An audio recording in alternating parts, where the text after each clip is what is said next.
Selamat datang, jumpa lagi kita di pembelajaran seni budaya. Perkenalkan, nama Ibu Amelinda dari SMKN 1 Bonjol. Assalamualaikum warahmatullahi wabarakatuh. Bagaimana kabarnya anak-anak Ibu semuanya? Semoga masih sehat walafiat dan masih tetap semangat untuk memulai pembelajaran kita hari ini. Bagaimana? Siapkah untuk menerima materi hari ini? Di minggu ini, kita akan memasuki pembelajaran KD 36, yaitu mengapresiasi karya seni budaya Nusantara. Siapkan catatannya anak-anak, dan silakan ikuti pembelajaran kita hari ini dengan sebaik-baiknya.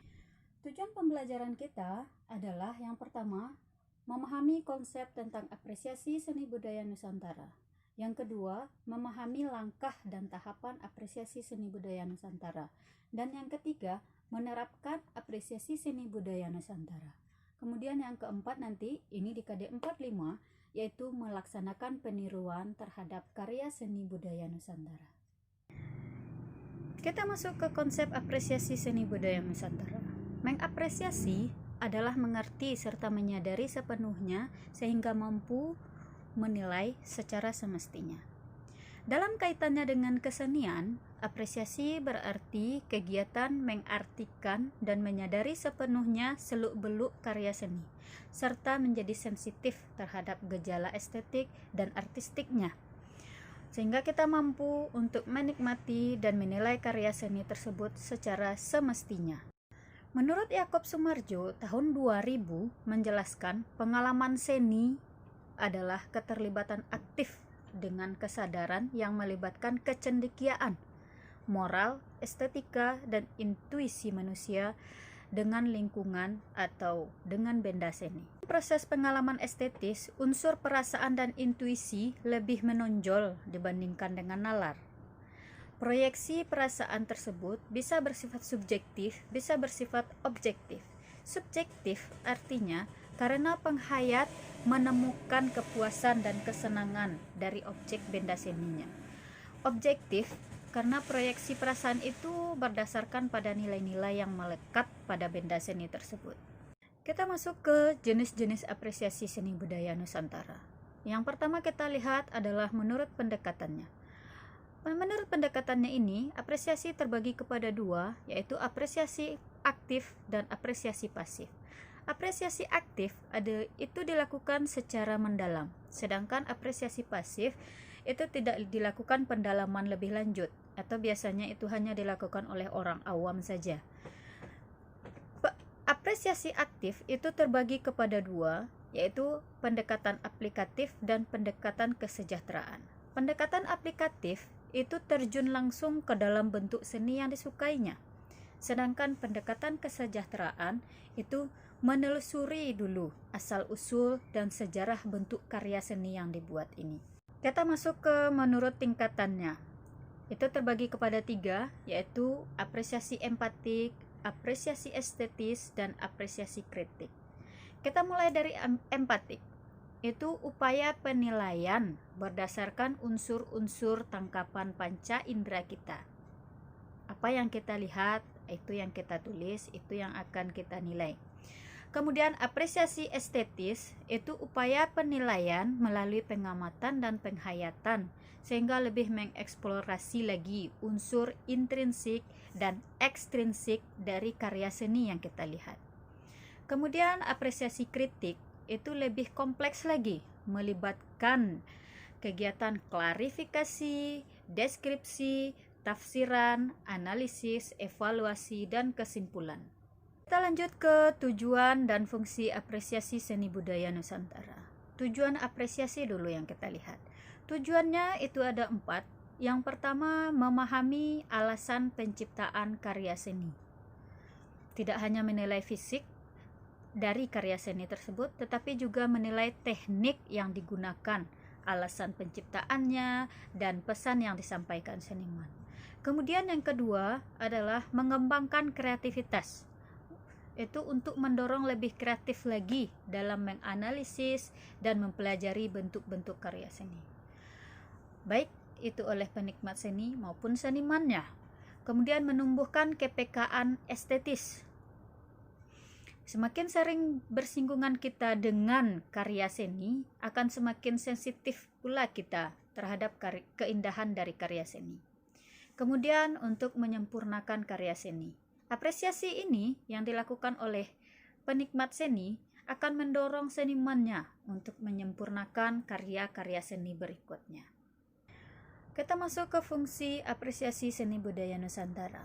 Itu terbagi kepada 5, yaitu yang pertama, memahami seni secara mendalam. Kemudian yang kedua, mengetahui kualitas karya seni. Yang ketiga, mengembangkan kemampuan seniman dan penikmat seni. Yang keempat, menambah pengalaman berkesenian. Yang kelima, meningkatkan kecintaan terhadap karya seni. Itu dia fungsi dari apresiasi seni budaya Nusantara. Kita masuk ke tahapan apresiasi seni budaya Nusantara. Menurut Edmund Filman, ada 4 tahapan untuk mengapresiasi karya seni budaya Nusantara ini. Yang pertama adalah tahapan deskripsi.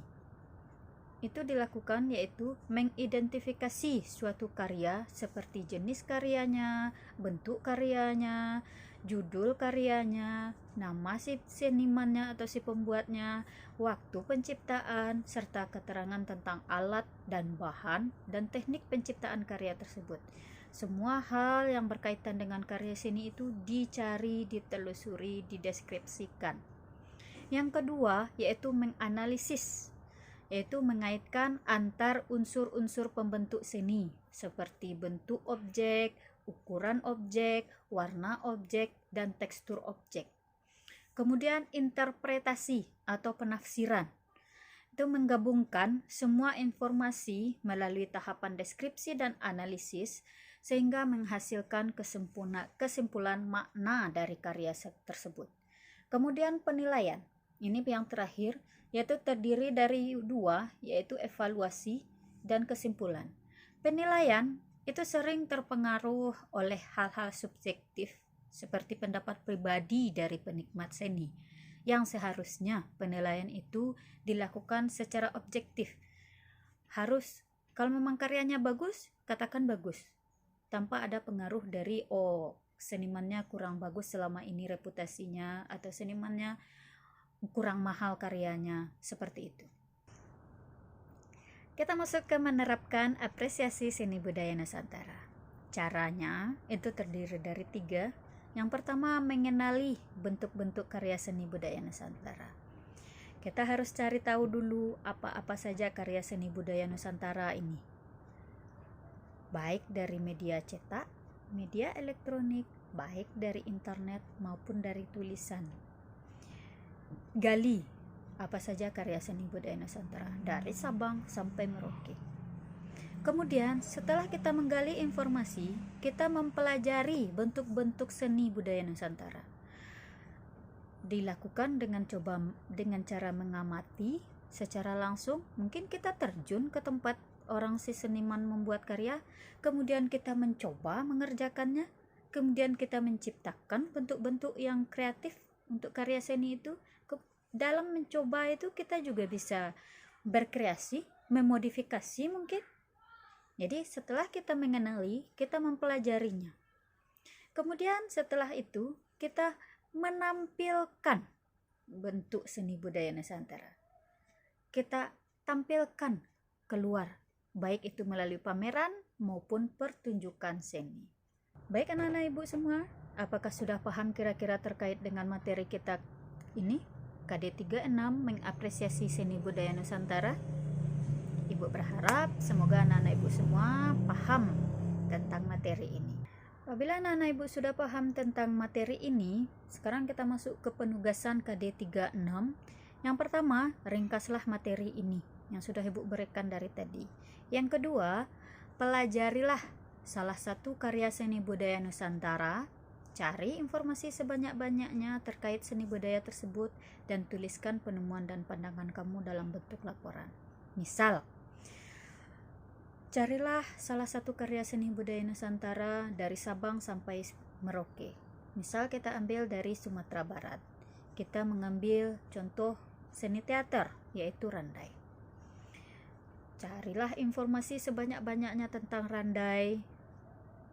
Kemudian tuliskan apa yang kamu cari itu, apa yang kamu temukan tentang Randai ini. Berikan pandangan kamu dengan kata-kata kamu sendiri di tentang Randai tersebut. Kemudian susunlah dalam bentuk laporan. Oke? Alhamdulillahirrabbilalamin, pelajaran kita hari ini sudah selesai. Sekarang anak-anak ibu semua sudah dapat memahami materi ini. Oke, demikian saja ibu akhiri. Assalamualaikum warahmatullahi wabarakatuh.